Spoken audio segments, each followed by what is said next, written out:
Gird your loins, boys. It's time for a balls out neo-folk review. Today we're going to talk about a Russian neo-folk band called Neutral. This is the first Russian neo-folk, neoclassical band I've listened to.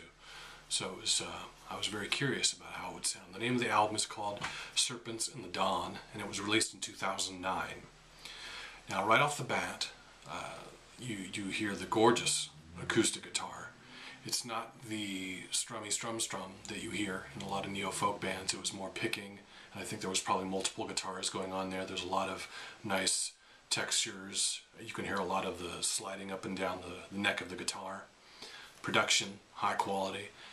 And that's basically musically what's going on in this album. It's very simplistic compositions with the guitar.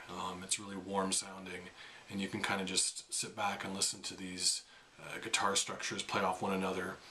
And the songs tend to be kind of in the 5-minute plus range, so you really get a full workout of the guitars, which is really nice. I think there's some drums maybe in one song.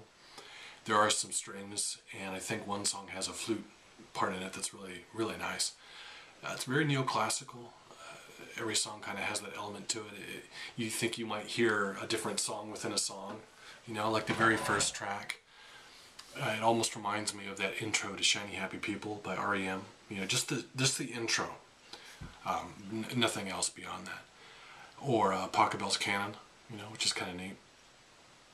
The title track on the album, Serpents in the Dawn, is probably one of the best neo-folk songs I've heard.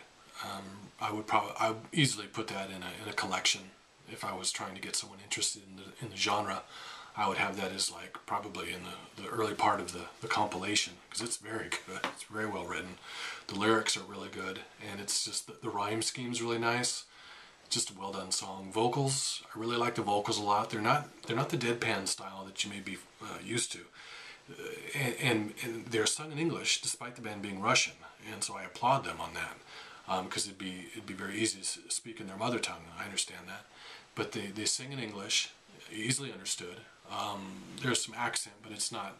You don't misinterpret what he's saying or anything like that. And he has a nice tone to his voice. It's a very deep, rich voice, and very melancholy. Goes perfect with the music. They're really reveling in this melancholy feeling. The album cover kind of speaks for the entire album, I think. It's just kind of like the front of a building, maybe wall that's the paint is flaking off and it's cracking and it's kind of deteriorating and decaying. And that's how this album makes me feel, like sad but in a good way, like it's the end of something. You know, like, you know, wandering around in the ruins or a ghost town or something. Think like Randsburg or Bodie, California, somewhere that's just kind of abandoned. But it's really interesting to explore. The strengths of this album are many, and pretty much everything I've said.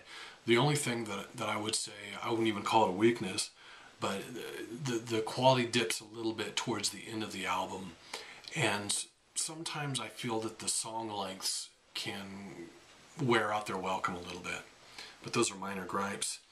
I give this album, beautiful melancholy album, 4 out of 5, and I'm really interested to research more Russian neo-folk bands, so if anybody has any ideas, recommendations, just send me a comment or something. I know there's a band called Moon Far Away that I'll check out, but I'm still listening to Moon Hidden Beneath a Cloud, so I gotta get through my Moon bands here.